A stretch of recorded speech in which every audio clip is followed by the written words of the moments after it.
أنزلنا التوراة فيها هدى ونور يحكم بها النبيون الذين أسلموا للذين هادوا والربانيون والأحبار بما استحفظوا من كتاب الله وكانوا عليهم شهداء فلا تخشوا الناس واخشون ولا تشتروا بآياتي ثمنا قليلا ومن لم يحكم بما أنزل الله فأولئك هم الكافرون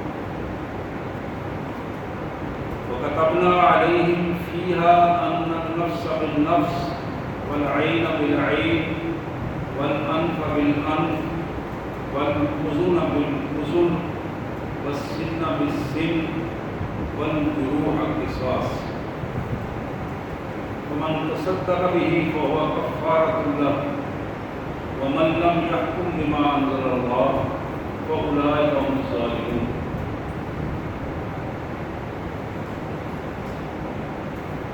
وكفينا على آثارهم بعيسى ابن مريم مصدقا لما بين يديه من التوراة وآتيناه الإنجيل فيه هدى ونور ومصدقا لما بين يديه من التوراة وهدى وموعظة للمتقين وليحكم أهل الإنجيل بما أنزل الله فيه ومن لم يحكم بما أنزل الله فأولئك هم الفاسقون وأنزلنا إليك الكتاب بالحق مصدقا لما بين يديه من الكتاب ومهيمنا عليه فاحكم بينهم بما أنزل الله ولا تتبع أهواءهم عما جاءك من الحق لكل جعلنا منكم شرعة ومنهاجا ولو شاء الله لجعلكم أمة واحدة ولكن ليبلوكم فيما آتاكم فاستبقوا الخيرات إلى الله مرجعكم جميعا وينبئكم بما كنتم تختلفون. آمنت بالله صدق الله العظيم. اللهم صل على سيدنا ومولانا محمد وعلى آلہ وأصحابہ وأزواجہ وبناتہ وبارک وسلم. اللہ کا پاک کلام قرآن مجید میں یہ چھٹا پارہ ہے اور سورہ مائدہ ہے. چھٹا پارہ سورہ مائدہ کی آیت نمبر 44 سے لے کر آیت نمبر 48 تک. آئیے سب سے پہلے ان مبارک آیات کا ترجمہ اور مفہوم اور پھر احادیث مبارک کے پس منظر میں اس کی تشریحات تاکہ بات سمجھ آ جائے. ہم اس دنیا میں جہاں اپنے ذاتی مقاصد کو ترجیح دے کر کھانے پینے کا سامان کرتے ہیں, رہنے سہنے کا سامان کرتے ہیں, اپنی عزت اور اسٹیٹس کا ماحول بناتے ہیں, اپنی زمینیں, جاگیریں, فیکٹریاں, کاروباری معاملات ان کو چلانے کی کوشش کرتے ہیں, وہاں ہماری دینی ترجیحات کیا ہیں؟ ہمیں اپنی آخرت کی زندگی کی کتنی فکر ہے؟ اس دنیا میں گزرے ہوئے لمحات اور آنے والے لمحات کو ہم کس طرح ترتیب دے رہے ہیں؟ یہ وہ سارے سوالات ہیں جن کا جواب یہ آیات دیتی ہے. آئیے سب سے پہلے ان کا ترجمہ ہو. اللہ کے مبارک نام سے بڑا مہربان, بہت زیادہ رحم کرنے والا ہے. انا انزلنا التوراۃ فیہا ھدی ونور.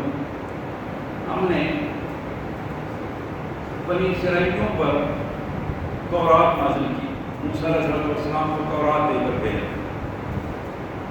اس تورات میں رہنمائی بھی تھی اور نور بھی تھا. رہنمائی بھی تھی اور نور بھی تھا. رہنمائی دنیا میں زندگی گزار کے کامیابی کے لیے, اور نور وہ جو جنت میں جانے کے لیے. یہ دونوں چیزیں اس میں موجود تھیں, اس دنیا کا بھی اور آخرت کا بھی. یحکم بها النبیون الذین اسلموا، اس تورات کے ذریعے حکمرانی کرتے تھے اللہ کے نبی، یحکم بها النبیون، اللہ کے نبیوں نے فیصلے کیے، حکمرانی کی، حکومتیں کی ان لوگوں کے اوپر جنہوں نے ان کی حکومتوں کو تسلیم کر دیا، للذین ہادوا والربانیون والاحبار بما استحفظوا من کتاب اللہ، یہ وہ لوگ تھے جنہوں نے اپنے آپ کو یہودی بنا لیا، یہ وہ لوگ تھے جو اپنے آپ کو ربانی کہلاتے تھے کہ ہم اللہ والے ہو گئے ہیں، یہ وہ لوگ تھے جو اپنے آپ کو علماء اور پیر فقیر کہلواتے تھے، یعنی بظاہر تینوں طبقات کا تعلق دین سے تھا، جو کچھ اللہ کی کتاب سے انہوں نے محفوظ رکھا پایا اللہ نے اتنا ان کو دے دیا، وقام علیہ الشہداء، اور یہ لوگ اس پر گواہ تھے کہ ہمارے ساتھ جو کچھ ہو رہا ہے وہ ہمارے اپنے ہاتھوں کی کمائی ہے جو ہمارے سامنے آ رہی ہے۔ اللہ نے اس تورات میں بھی ارشاد بھی فرمایا فلا تخشوا الناس واخشون، تورات کے ماننے والوں تمہیں تورات اس لیے دی ہے کہ تم لوگوں سے خوف زدہ نہ ہونا، مجھ سے ڈرنا، لوگوں کا ڈر ذہنوں سے نکال دو، صرف اپنے اللہ سے ڈرو، وَلَا تَشْتَرُوا بِآيَاتِي ثَمَنًا قَلِيلًا، اور میرے احکامات، میری تورات، اس کو دنیا داری کو حاصل کرنے کے لیے سستے داموں پر بھیجنا، اور ساتھ ایک آرڈر کر دیا وَمَن لَّمْ يَحْكُم بِمَا أَنزَلَ اللَّهُ فَأُولَٰئِكَ هُمُ الْكَافِرُونَ، کہ تورات کے ماننے والوں سن لو، جس شخص نے بھی تورات کو مان کر اس کے مطابق فیصلے نہ کیے، تورات کی حکومت قائم نہ کی، اس کا نظام نہ بنایا، ہمارے نزدیک وہ ہمارا نہیں بلکہ کافر ہے۔ مَن لَّمْ يَحْكُم بِمَا أَنزَلَ اللَّهُ، اللہ کی نازل کردہ اس تورات کے مطابق جنہوں نے فیصلے نہیں کیے، جنہوں نے اس کی حکومت قائم نہیں کی، اختیارات اس کو نہیں دیے، ہمارے نزدیک وہ کافر ہیں، ہم ان کا اللہ فرماتے ہیں ہم کوئی کافر نہیں۔ پھر اس کی مزید تفصیل اللہ فرماتے ہیں وَكَتَبْنَا عَلَيْهِمْ فِيهَا، ہم نے اس تورات کو حکم دیا تھا أَنَّ النَّفْسَ بِالنَّفْسِ، تو میں سے اگر کسی بندے کو کوئی قتل کرے گا اس کے بدلے میں اس کو قتل کیا جائے گا، وَالْعَيْنَ بِالْعَيْنِ، اگر کوئی کسی کے آنکھ نکال دے گا تو اس کی آنکھ نکال دی جائے گی، اگر کسی کے ناک کو زخمی کرے گا تو اس کا ناک زخمی کیا جائے گا، کان زخمی ہوگا تو کان زخمی کیا جائے گا، دانت توڑے گا تو دانت توڑا جائے گا، وَالْجُرُوحَ قِصَاص، اور اگر جسم پر کوئی زخم کسی نے لگایا اتنا ہی زخم اس لگانے والے کو لگایا جائے گا۔ یہ قانون تھا جو اللہ نے فرمایا کہ ہم نے تورات کو نے لکھ کر دیا تھا، وَمَن تَصَدَّقَ بِهِ فَهُوَ كَفَّارَةٌ لَهُ، اور جس شخص نے معاف کر دیا اللہ تعالیٰ کو معافی اس کے گناہوں کا کفارہ بنا دیا۔ اس لکھنے کے بعد پھر اللہ نے ایک آرڈر جاری کیا وَمَن لَّمْ يَحْكُم بِمَا أَنزَلَ اللَّهُ فَأُولَٰئِكَ هُمُ الظَّالِمُونَ، اتنا واضح قانون دے دینے کے بعد کھل کے ایک بات آپ نے بتا دی، اب کوئی شخص اس قانون کے مطابق حکومت قائم نہیں کرتا، اس شخص کے مطابق، اس قانون کے مطابق اپنے آپ کو ڈھالتا نہیں یا فیصلے نہیں کرتا، ہمارے ریکارڈ میں وہ ظالم ہے، ناقابل معافی مجرم ہے، ظالم ہے۔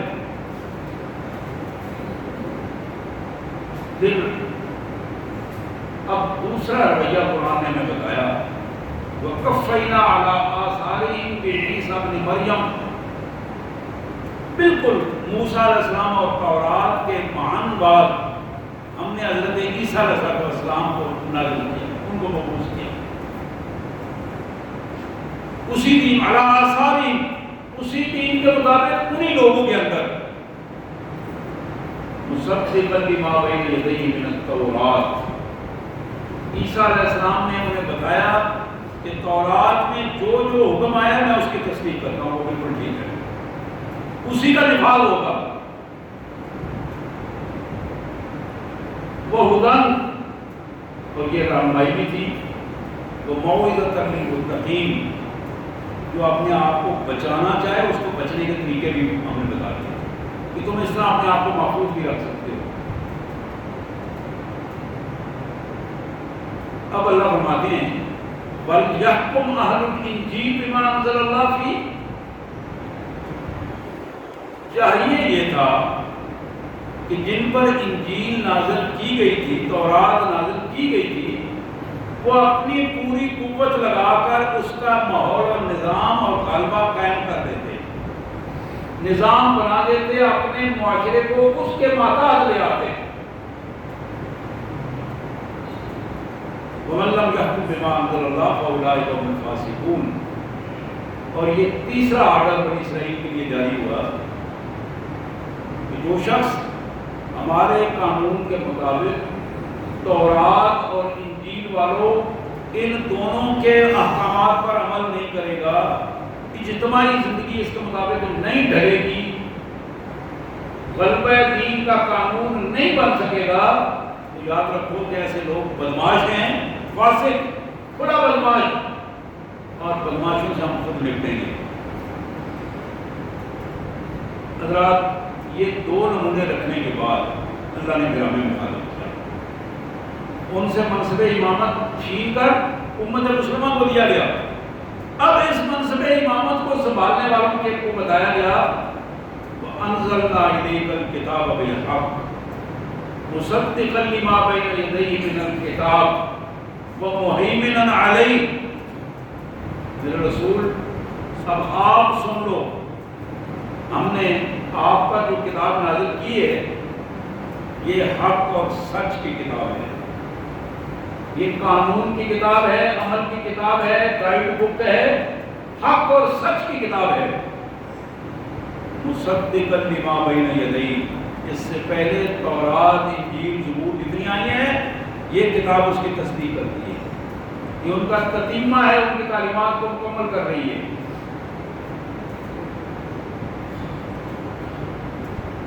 وَمُهَيْمِنًا عَلَيْهِ، اور یہ کتاب ان تینوں کتابوں کی محافظ بھی ہے،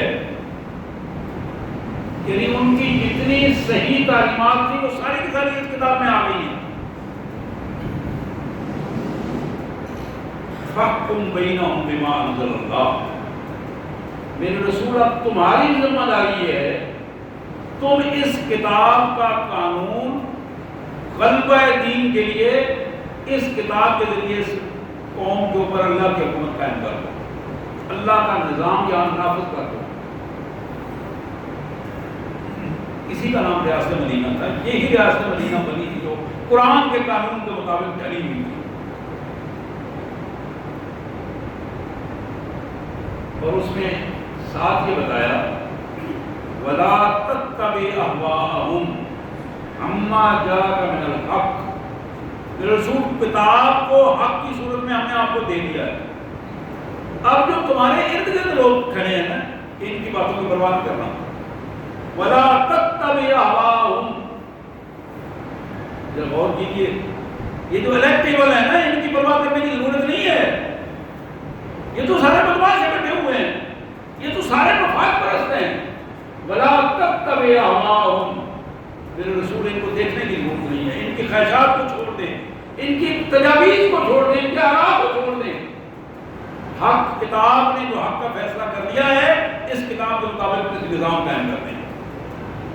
وَلَا تَتَّبِعْ أَهْوَاءَهُمْ عَمَّا جَاءَكَ مِنَ الْحَقِّ لِكُلٍّ جَعَلْنَا مِنكُمْ شِرْعَةً وَمِنْهَاجًا، ہم نے دین کا طریقہ ہر ایک کے لیے مقرر کر دیا تھا، تورات والوں کے لیے، انجیل والوں کے لیے، زبور والوں کے لیے، اور آپ کے لیے دین محمد۔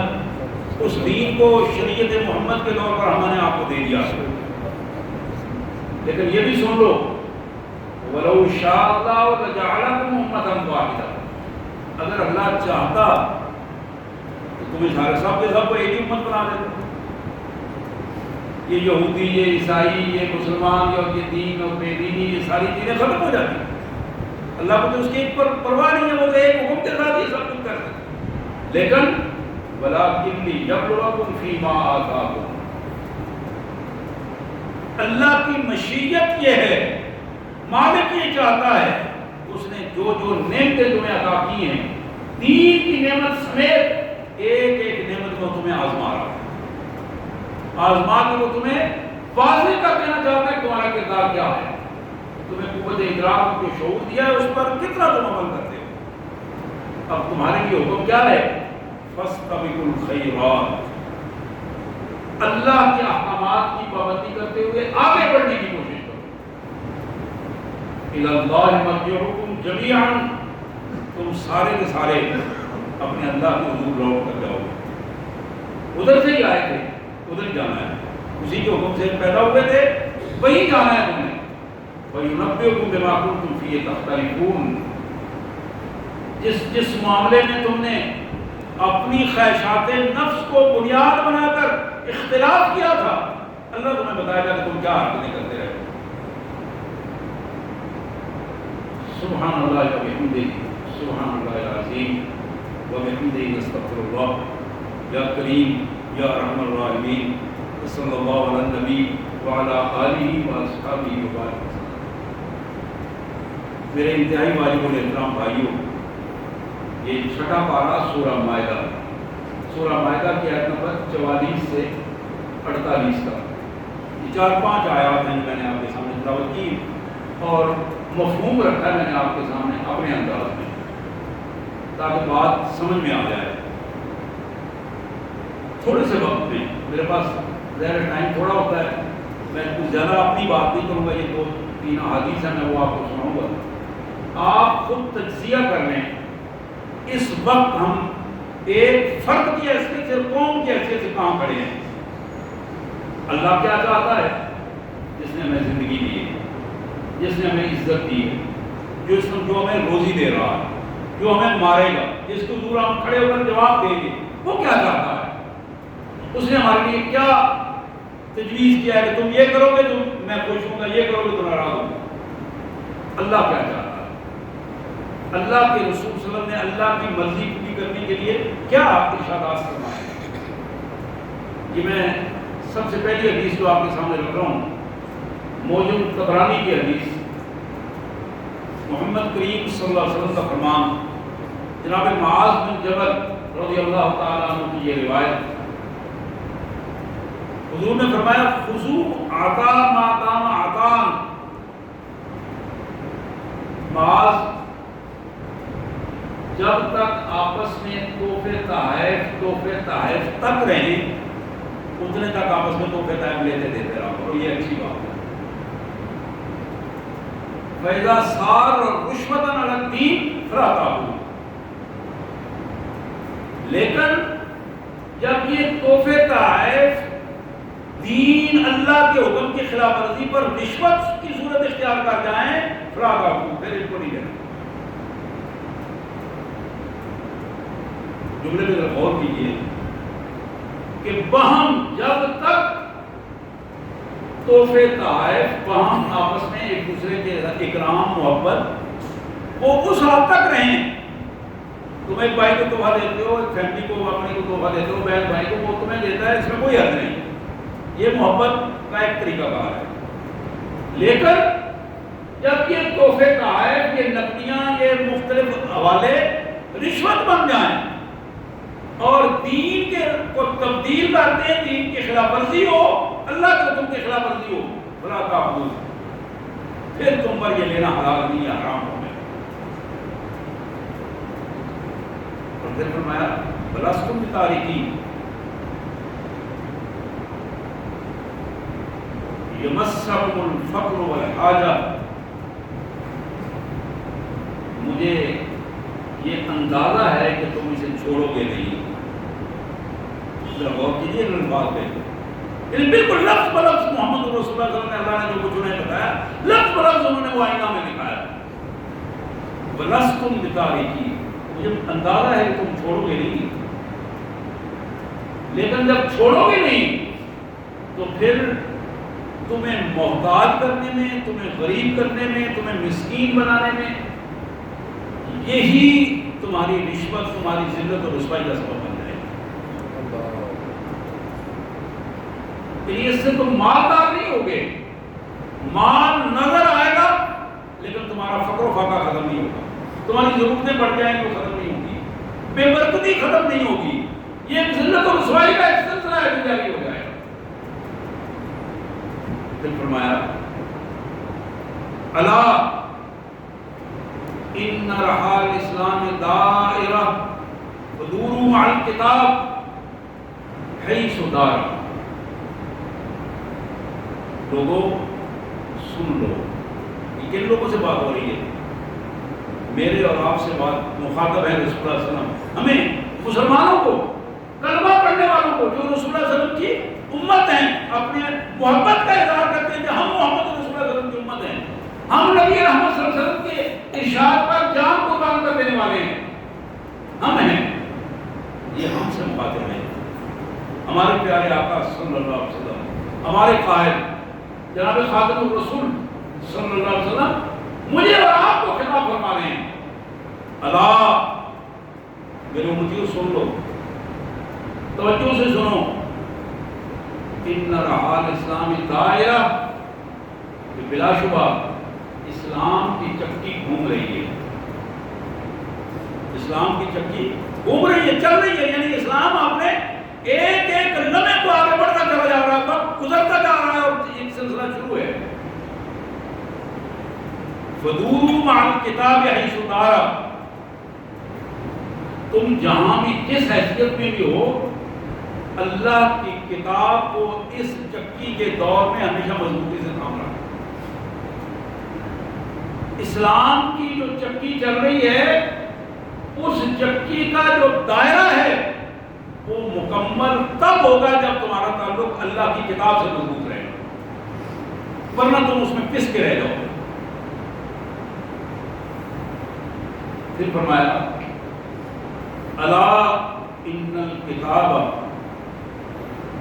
والسلطان سیفترقان. میرے پیارے امتیوں یہ بھی سن لو، محمد کریم صلی اللہ علیہ وسلم نے فرمایا بہت جلد ایسا وقت آ رہا ہے میرے بعد کہ تمہارا کتاب یعنی تمہارا دین، قرآن مجید، سنت رسول اور تمہاری حکومتیں الگ الگ ہو جائیں گی. یفترقان، بہت جلد الگ الگ ہو جائیں گی. حکمران قرآن کو ماننے کے لیے تیار نہیں ہوں گے، سنت کی پابندیوں کے مطابق ڈھلنے کے لیے تیار نہیں ہوں گے. یفترقان، وہ اپنا راستہ الگ بنائیں گے. فلا تفارقوا الکتاب، امت کے لیے یہ حکم ہے کہ تم کتاب سے الگ نہ ہونا ورنہ تم بالکل ہی ڈوب جاؤ گے. اگر حکمران اللہ کے دین کو چھوڑتے ہیں، کتاب سے الگ ہوتے ہیں، تو تم کتاب کو نہ چھوڑنا، اللہ کے دین اور اللہ کے قرآن اور محمد رسول اللہ کی سنت کو مضبوطی سے تھامنا. فلا تفارقوا الکتاب. پھر آپ نے تیسری دفعہ مخاطب ہوتے ہیں، یہ خطاب ہے. اب لمحہ ایک ایک لفظ کمال قسم کے الفاظ ہیں میرے پیارے آقا صلی اللہ علیہ وسلم کی زبان مبارک سے نکلے ہوئے. الا انه سيكون عليكم امراء يقضون لكم. میرے امتیوں سن لو، توجہ سے سنو، میرے بعد ایسے حکمران تم پر مسلط ہوں گے جو تمہارے بارے میں فیصلے کریں گے. نت نئے آرڈر آئیں گے، نئی نئی ڈائریکٹیں تمہارے سامنے ہیں، اور تم بحیثیت قوم جس پر وہ آزمانے کے لیے نئے نئے آرڈر روزانہ جاری کریں گے. فإن أطعتموهم يضلوكم وإن عصيتموهم قاتلوكم. اگر تم ان کے ہر حکم کو، گمراہ حکمرانوں کے ہر حکم کو ماننا شروع کر دو، وہ تمہیں گمراہ کر دیں گے، دین سے ہٹا دیں گے، دین سے دور کر دیں گے. ایک ایک جملے میں غور کیجیے. فَإِنْ أَطَعْتُمُوهُمْ يُضِلُّونَكُمْ. اگر تم ان کی من و عن باتیں مان لو، جو جو وہ حکم دے رہے ہیں اس کو تسلیم کر لو، يُضِلُّونَكُمْ، وہ تمہیں گمراہ کر دیں گے. يُضِلُّونَكُمْ وَإِنْ عَصَيْتُمُوهُمْ قَاتَلُوكُمْ. اور اگر تم کھل کے کہو کہ ہم نہیں مانتے، وہ تمہیں قتل کر دیں گے. یعنی یہ وہ بالکل ایک ایسا پہلو ہے جو بندہ میدان عمل میں لا کر آ کے کھڑا ہو جاتا ہے. قالوا یا رسول اللہ کیف نصنع. اب اس کے بعد صحابہ نے عرض کی، یا رسول اللہ اس حالت میں ہم کیا کریں گے؟ مانے تو گمراہ ہو جائیں، نہ مانے تو وہ ہمیں مار دیں، اب ہم کیا کریں؟ نبی رحمت صلی اللہ علیہ وسلم نے ارشاد فرمایا، قال کما صنع اصحاب عیسیٰ علیہ السلام.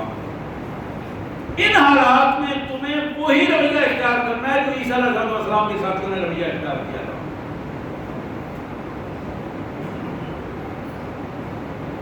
نشر بالمنشار، آروں سے وہ چیر دیے گئے، ان پہ ٹکڑے ٹکڑے کر دیے گئے.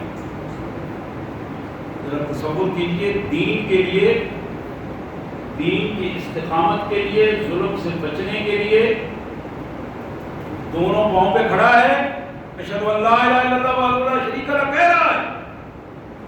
اس جرم کی پاداش میں نشر بالمنشار، ان کو آروں سے چیر دیا گیا.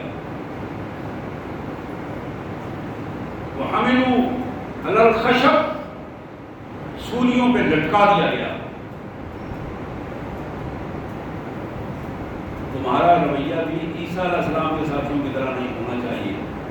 ایسا نہ ہو کہ تم دنیا کے چند گمراہ کن لمحات کے لیے اپنی آخرت کی زندگی برباد کر لو.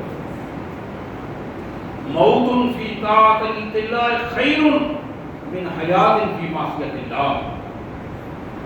اللہ کی اطاعت میں موت، اللہ کی اطاعت کے اندر موت اس زندگی سے ہزار گنا بہتر ہے کہ اللہ کی نافرمانی میں زندگی قبول کی جائے.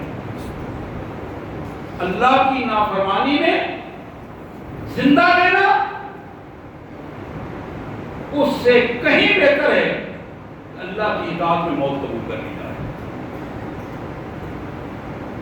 نستغفر اللہ و نتوب الیہ، نستغفر اللہ و نتوب الیہ. یا کریم یا رحیم الرحیم، اللہ تبارک و تعالیٰ میں ان آزمائشوں سے پناہ عطا فرمائے اور ہمیں دین پر استقامت عطا فرمائے اور عزیمت عطا فرمائے. یہ دوسری حدیث ترمذی شریف کی حدیث ہے. جناب کعب بن عجرہ رضی اللہ تعالی عنہ، حضور صلی اللہ علیہ وسلم کے بڑے پیارے صحابی، نوجوان ساتھی، بڑی صلاحیتوں والے، اپنے اس پیارے صحابی کو، نوجوان ساتھی کو رسول اللہ صلی اللہ علیہ وسلم خطاب کر کے فرماتے ہیں، دن اعوذ باللہ یا کعب بن عجرہ من امراء یکونون من بعدی. کعب بن عجرہ، میں تمہیں اللہ کی پناہ میں دیتا ہوں، اللہ تمہاری حفاظت فرمائے میرے بعد آنے والے ان حکمرانوں سے جو میرے بعد آئیں گے اور ظلم و جور کا بازار گرم کر دیں گے. امت مسلمہ پر مسلط ہونے والے ایسے حکمران، یہ اصل میں خبر ہے پوری قیامت تک آنے والی کے لیے خبر ہے. ظاہر ہے اس وقت جو لوگ سامنے تھے ان کے ذریعے یہ خبر پہنچائی جا رہی ہے ہم تک. آپ نے فرمایا فمن غشی ابوابہم فصدقہم فی کذبہم وأعانهم على ظلمهم فلیس منی ولست منہ، جو شخص ان ظالم حکمرانوں کے دروازے کا دربان بن گیا،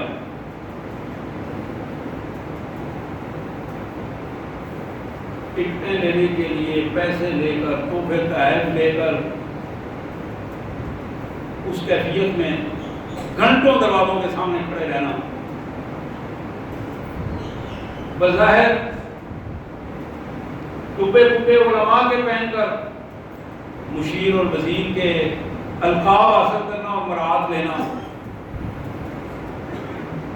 فمن غشی ابوابہم، جنہوں نے ان کے دروازوں کے سائے میں اپنے آپ کو لے گئے اور وہاں بیٹھے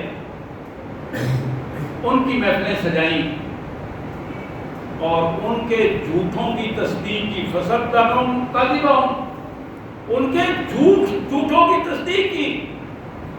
آج ماشاءاللہ جو کچھ کمال ہے، چیئرمین صاحب، صدر صاحب، امیر صاحب جو کہہ رہے ہیں کمال ہے،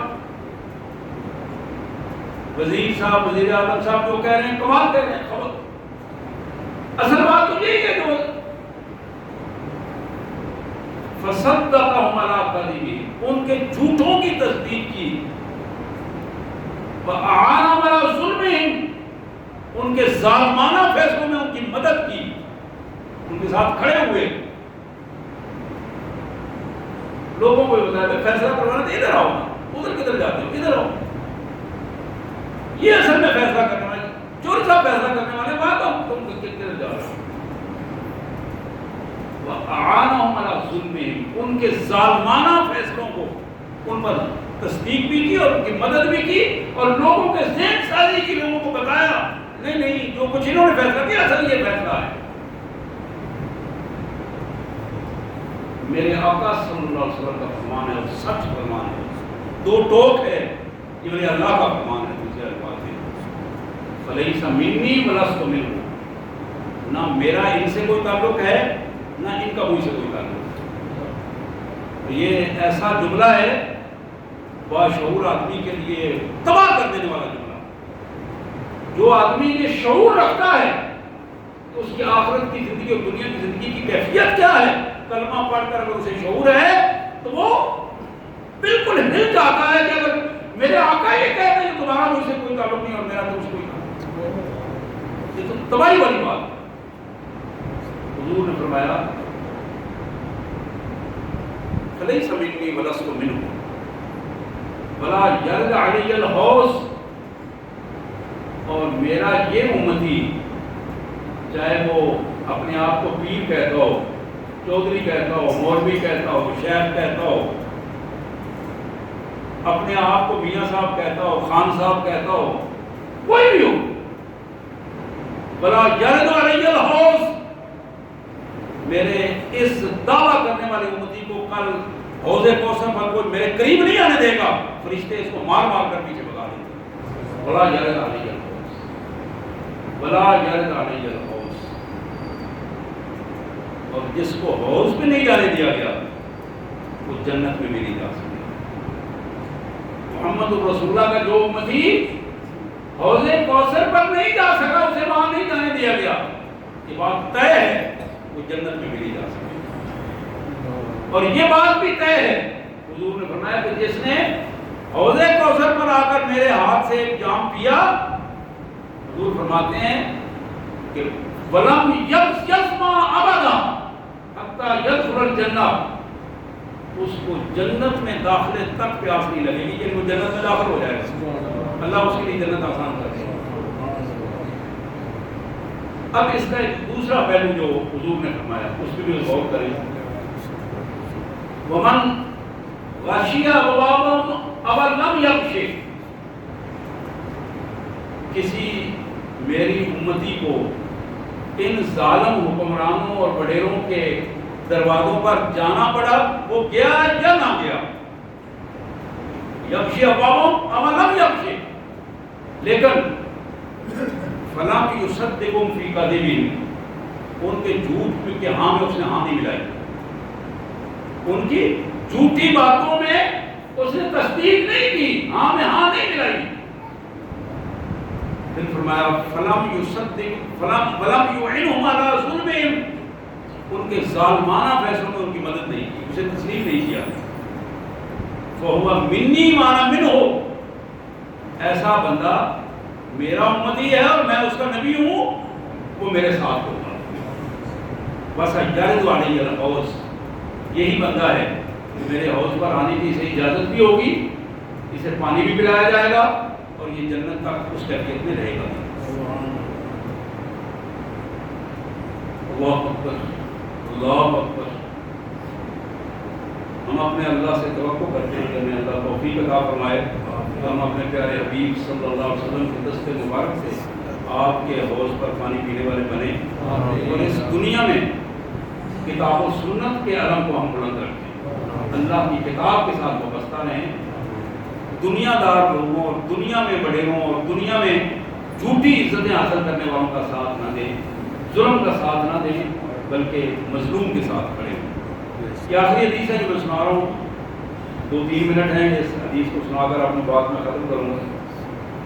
محمد کریم صلی اللہ علیہ وسلم کا ارشاد گرامی، یہ ابو داؤد کی حدیث ہے، جناب عبداللہ بن عمر اس کے راوی ہیں. ابو داؤد بڑی معروف روایت ہے، معروف کتاب ہے، سیاستہ کی کتاب ہے.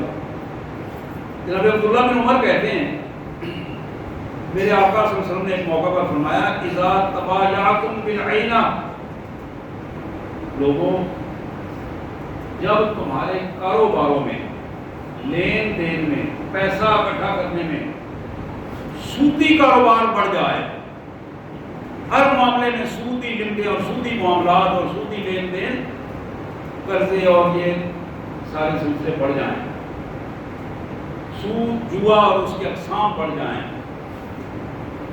وَأَخَذْتُمْ أَذْنَابَ الْبَقَرِ، اور تم بیلوں کی دمیں پکڑ کر اپنی پیلیوں میں ہی سارا وقت گزار دو،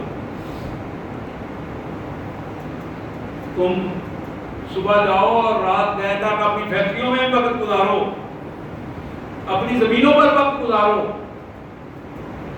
وَأَخَذْتُمْ أَذْنَابَ الْبَقَرِ، تمہیں نہ نماز کی ہوش ہو، نہ اللہ اور اللہ کے رسول کی اطاعت کی ہوش ہو. وَرَضِيتُمْ بِالزَّرْعِ وَتَرَكْتُمُ الْجِهَادَ، تم اپنے کاروباروں پر اور کھیتی باڑی پر راضی ہو، خوش ہو جاؤ، مستقل رہو اس میں، اور پھر جہاد سے منہ موڑ لو، اللہ کی راہ میں کھڑے نہ ہو سکو، اللہ کے لیے کھڑے نہ ہو سکو. لوگ بے دینی کے معاملات کر رہے ہوں، تمہارے اندر غیرت ایمانی نہ پیدا ہو. وَتَرَكْتُمُ الْجِهَادَ سَلَّطَ اللَّهُ عَلَيْكُمْ ذُلًّا، اللہ تعالیٰ ذلالت تم پر مسلط کر دیں گے، ذلت تم پر مسلط کر دیں گے. ذلت اور ذلالت مسلط ہوگی. لا ينزعوا حتى ترجعوا إلى دينكم، یہ ذلت اس وقت تک ختم نہیں ہوگی، اللہ اس ذلت سے تمہیں اس وقت تک باہر نہیں نکالے گا جب تک تم اس کے دین کی طرف واپس نہیں آؤ گے، توبہ نہیں کرو گے. بس یہی حدیثیں تھیں. اور سوال یہ ہے کہ ہم کام کریں ہیں جو میں نے شروع میں کہا تھا. آج بھی ہم ہر فرد اپنے آپ کو، میں آپ ہم دیکھ سکتے ہیں، میری بہنیں دیکھ سکتی ہیں اپنے اپنے انداز میں کہ ہم اپنی زندگی میں اللہ کو ترجیح دے رہے ہیں، اللہ کے رسول کو ترجیح دے رہے ہیں، اللہ کے دین کو ترجیح دے رہے ہیں، یا ہماری ذاتی مفادات ہیں، شیطانی معاملات ہیں، خواہشات نفس ہیں جس سے ہم جڑے ہوئے ہیں اور اس سے ہم باہر نہیں نکل پا رہے. یہ وہ پہلو ہے جو مسلسل ہمارے لیے ذلت اور رسوائی کا نمونہ بن رہا ہے. اور آج بھی جب تک من حیث القوم، من حیث الامت، من حیث الفرد ہم اللہ کے دین کی طرف واپس نہیں آئیں گے خلوص سے، اخلاص کے ساتھ، اس وقت تک تبدیلی نہیں آئے گی، اس وقت تک بات بنے گی نہیں، ذلت سے نکلنے کا کوئی سبب نہیں پیدا ہوگا. اللہ نے اس کی توفیق عطا فرمائے. واخر دعوانا الحمدللہ رب العالمین.